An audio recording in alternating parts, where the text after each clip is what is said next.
برودة القدمين خطيرة، برودة الأذن، برودة الرقبة، برودة الرجلين. أخطر ما فيهم أبعد منطقة عندي هي بتبقى القدمين. القدمين ممكن توصل درجتها حتى 19 و18 بالليل. انخفاض درجة حرارة الجلد يؤدي إلى انخفاض المناعة 40%، خطيرة. 2، انخفاض درجة حرارة القدمين يؤدي إلى انخفاض درجة حرارة الأنف. في الأيام العادية حرارة الأنف عندي حتى في الصيف 33، في الشتاء هتقل.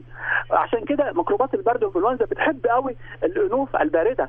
يبقى الساعة، يبقى أنا كل ما درجة حرارة قدمي هتقل عن الطبيعي، أنفي نفسها هتبقى ساعة، وهتقول الميكروبات أهلا وسهلا في الشتاء. هل ليها علاقات بجلطات القدم يا دكتور؟ انخفاض درجة حرارة القدم هل ليها علاقة بجلطات القدم؟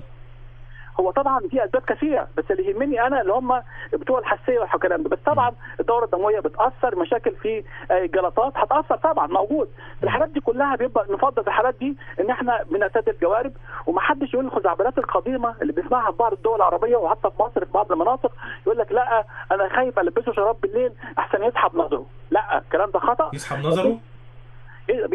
سمعتها قبل كده ما سمعتهاش؟ لا ما سمعتهاش. هو ايه علاقتها دكتور؟